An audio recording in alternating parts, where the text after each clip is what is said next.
Je prends des livres de sunnites. Je prends ici, j'ai pris 2 livres. J'ai pas voulu faire plus que cela. J'aurais pu, mais j'ai pris 2 livres, ça suffit. J'ai pris Sahih Bukhari, une page de Sahih Bukhari, et j'ai pris une page de Sahih Muslim. Alors là, j'ai frappé fort parce que énormément de musulmans me disent tu prends des choses, il y a des gens qui me disent oui, tu prends un truc très latéral, personne n'a parlé de ça, personne ne connaît ça. Non, non mes amis, je prends toujours les piliers.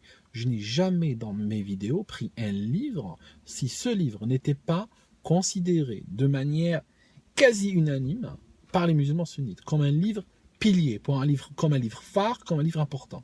Ces livres, comme par exemple Bukhari et Muslim, sont dans toutes les maisons, dans toutes les mosquées, dans toutes les universités, dans toutes les écoles. D'accord ? C'est très important. Je ne prends pas des sources latérales, je prends des sources centrales. Deuxièmement, question, il y a des gens qui me disent oui, l'interprétation, tu interprètes. Non, l'interprétation, c'est ça. Hein. Quand on parle d'interprétation, c'est ce genre de choses qui se prêtent à l'interprétation. Moi, je vous parle d'arabe, qui est une langue parlée par des milliers de gens, et je prends des éléments qui sont écrits noir sur blanc et assez clairement. Alors, je prends ce passage très court de Bukhari, alors, où ils font dire au prophète, donc ça c'est un hadith qui est narré ou qui est rapporté par Anas ibn Malik, ça ne nous étonne pas du tout, hein. On a parlé de lui, il bouffait chez les Omeyyades, donc forcément il sort des hadiths comme ça.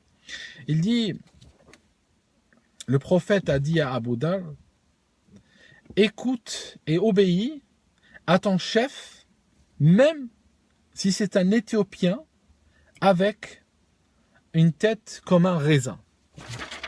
D'accord? Un Éthiopien, hein, c'est-à-dire un noir, hein, vous comprenez? C'est écrit en anglais, hein, c'est écrit en anglais. Il y a pas de, j'ai pas trouvé de version française malheureusement, mais j'ai trouvé une version anglaise, c'est déjà plus proche de la majorité des gens qui écoutent que l'arabe.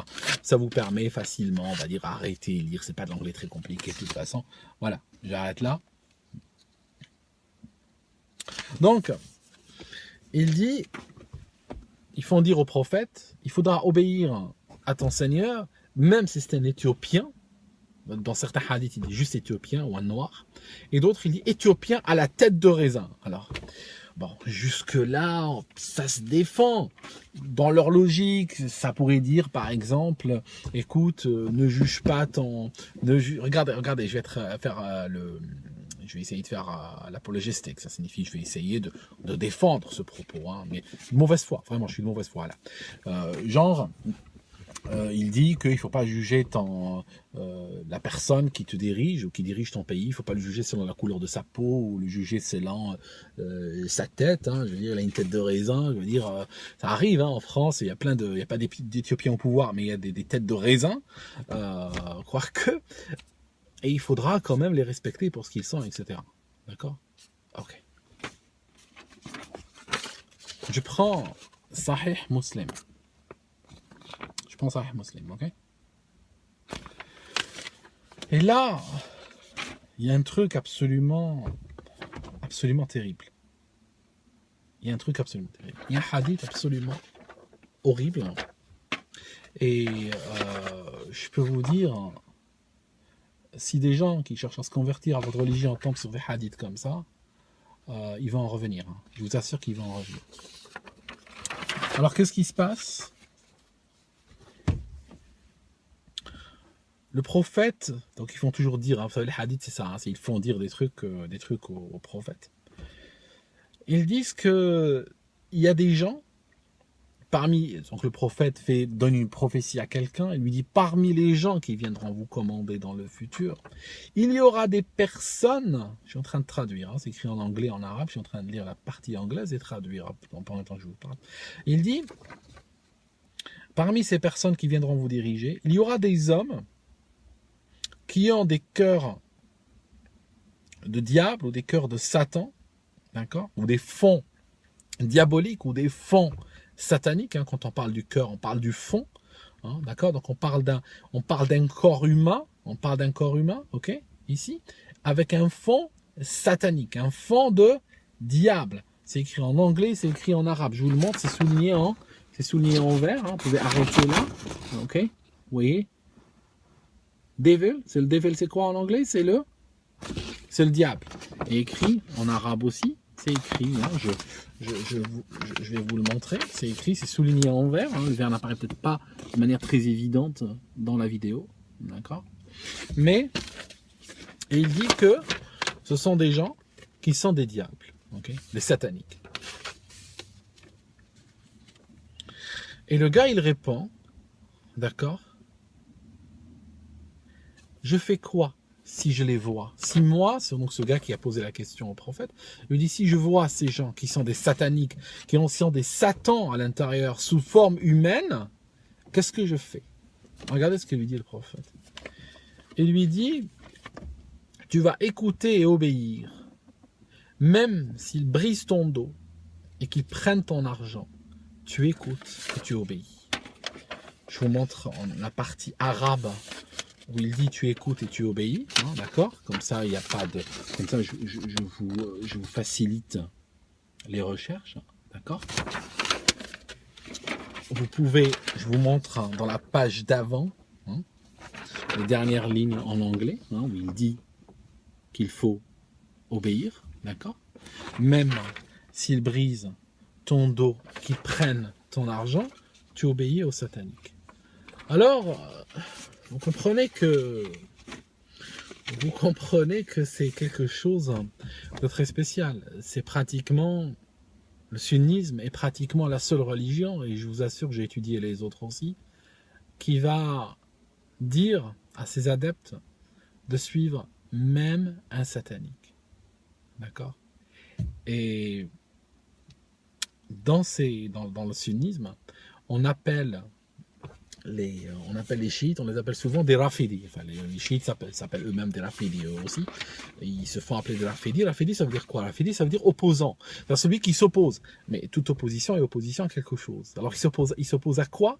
Il s'oppose à quoi, le rafidi? Il s'oppose au pouvoir, en général. Il s'oppose au calife. Il s'oppose à l'émir injuste, au calife injuste. Et ce qui se passe, c'est que dans le passé, il y a eu des califes qui ont massacré des gens, il y a eu des califes qui ont ordonné des tueries collectives, qui ont fait brûler des gens vivants, qui ont lancé des armées de violeurs et d'assassins. Je vous avais dit, j'en ai fait une vidéo où je vous avais dit que même Médine, la ville de Médine, il y a eu 1 millier de femmes qui ont fait des enfants sans mariage, comme le disait Ibn Kathir dans son histoire, c'est que parce qu'elles ont été violées par des soudars qui ont attaqué Médine aux ordres du calife. Je vous avais dit que la Mecque a pris feu parce qu'elle a été attaquée, la Kaaba, avec ce tissu noir, elle a pris feu parce qu'elle a été attaquée à la demande du calife. La famille du prophète a été mise en esclavage. Son petit-fils a eu la tête tranchée, emmené dans un sac chez les califes. Et apparemment, il faut toujours respecter les califes. Mais regardez, je suis pratiquement sûr que c'est un calife qui a payé. Je suis en train de chercher une feuille. Ah, là, j'ai trouvé. Je vous la montrer tout à l'heure. Alors, ce qui se passe, c'est que celui qui a créé ce hadith, parce que ce hadith, même s'il se trouve dans Muslim, moi Sahih Muslim, je vous garantis que c'est un hadith créé, parce qu'il va à l'encontre, on va dire, d'un certain nombre de préceptes très solides qui sont ancrés dans l'islam. Celui qui a créé ce hadith a été très subtil. Parce que regardez ce qu'il a fait. Il a été très malin. Je pense que le calife qui tenait l'épée au-dessus de sa tête lui a dit de raconter ce hadith-là ou d'écrire ce hadith-là. Mais regardez ce qu'il nous a fait, le gars. Il nous a donné un indice très intéressant. Parce qu'il a menti, mais il a menti avec précision pour nous apporter quelque chose. Il dit que si des gens viennent, il aurait pu dire si des califes injustes viennent, ou des dirigeants corrompus arrivent, ou des dictateurs. Il aurait pu être vague sur la définition du dictateur auquel il faut obéir. Mais non, mais il n'est pas vague. Il est ultra précis, le gars. Très précis. Regardez ce qu'il dit. Il dit, ils ont des corps d'humains et ils ont des cœurs de Satan, et ils prennent votre argent, ils brisent votre dos. Donc vous comprenez, on est en train de parler de gens qui existent vraiment. Voilà. Et je pense que c'est sous l'instigation desquels ce hadith a été écrit. Mais bien sûr, chez des peuples qui malheureusement vivent en dogmatisant tout, il est très dur de critiquer ces sources-là, d'accord. Donc cette source-là ne se critique pas, hein, juste pour être clair. Cette source ne se critique pas chez les musulmans. C'est pas une source. Ce qui est dedans est considéré comme vrai, hein, d'accord. Si tu as des doutes sur ce qui est là-dedans, tu dois te demander vraiment si tu es musulman ou pas, ou sunnite ou pas en tout cas, hein, parce que bon, les chiites ne respectent pas ce livre, hein, il fait pas partie de leur code. Mais si tu ne crois pas en ce qu'il y a dans ce livre, c'est que probablement, d'après en tout cas tes élites, d'après tes imams, tu es probablement pas sunnite. Et cette source-là dit que tu dois suivre des sataniques. Pourquoi j'ai dit que ce hadith est probablement inventé? Parce que quand on regarde une autre source de l'islam, qui est le Coran, d'accord, Parce qu'il faut savoir qu'au-dessus de ces livres, il y a le Coran, quoique ça se discute chez beaucoup de musulmans sunnites. Le Coran est en dessous de ces livres. Il faut que je vous fasse une vidéo. Parce que si vous faites une radio-trottoir chez les musulmans, si vous allez à un radio-trottoir à la sortie d'une mosquée et vous dites qu'est-ce qui est plus fort, qu'est-ce qui va au-dessus, c'est quoi la source prioritaire, est-ce que c'est le Coran ou c'est la Sunna? Ils vont tous vous dire non, c'est le Coran qui est prioritaire. Pourtant, chez leurs élites, ce n'est pas si évident que ça. Le Coran n'est pas nécessairement prioritaire par rapport à la Sunna. Donc, ce qui est dans des livres comme Muslim et Bukhari, chez beaucoup de piliers du sunnisme, passe avant ce qu'il y a dans le Coran. Mais je vais vous montrer quand même ce qu'il y a dans le Coran. Je vous montre ce verset. D'accord? Je vous invite à vous arrêter 5 minutes dessus pour le lire. C'est la sourate numéro 11, et puis c'est le verset numéro 113. Qu'est-ce qu'il dit? Et ne vous penchez pas. Donc il dit la talkano, ça signifie c'est pencher, c'est s'approcher, tendre. C'est même pas aller serrer la main et tenir et participer, aider et tout. Non, non, non, pas du tout. C'est vraiment ne vous penchez même pas. Ça signifie même intérieurement, on n'est même pas de sympathie, de complaisance, de penchant envers les injustes. D'accord? Et ne vous penchez pas vers les injustes, sinon le feu vous atteindrait. D'accord? Se pencher vers les injustes, d'après le Coran, d'accord, est déjà suffisant pour être atteint réellement par le feu, par les flammes éternelles, en fait, les flammes du châtiment. Vous n'avez pas d'allié en dehors d'Allah et vous ne serez pas secourus. Hein? D'accord? Je vous le lis en arabe. وَلَا تَرْكَنُوا إِلَى الَّذِينَ ظَلَمُوا فَتَمَسَّكُمُ النَّارُ وَمَا لَكُم مِّن دُونِ اللَّهِ مِنْ أَوْلِيَاءٍ ثُمَّ لَا تُنصَرُونَ. D'accord? Donc c'est un verset extrêmement clair. Ne vous penchez pas vers les injustes. Et là, qu'est-ce qu'on a? On a Sahih Muslim qui dit quoi? Il dit non, même s'il y a un satanique, tu dois lui obéir. D'accord? Même s'il te vole ton argent, même s'il brise ton dos, même s'il te réduit à l'esclavage, tu dois l'écouter et lui obéir. Voilà. C'est malheureusement un des éléments qui est très récurrent dans le sunnisme. Et les sunnites haïssent les rafidis, donc les chiites, parce que les chiites sont en opposition justement avec l'injustice. Et depuis toujours, les dirigeants sunnites ont demandé à leurs ouailles, ont demandé à leurs gens de haïr les opposants. Ben forcément. Ça signifie qu'en fait, autant si par exemple tu es un régime genre soviétique, tu as besoin du KGB pour aller chasser les opposants, dans un régime de type sunnite, c'est le peuple qui s'en occupe, t'inquiète pas. C'est le peuple qui dit, celui-là est un rafidi, et il va vouloir aller le tuer. Pourtant, ils se plaignent de la dictature, ils se plaignent qu'on les écrase. Et eux-mêmes, ils veulent filer chez des pays qui sont gérés par la démocratie. Mais malheureusement, ils ont une haine noire, personnelle, congénitale littéralement certains, contre tous ceux qui s'opposent.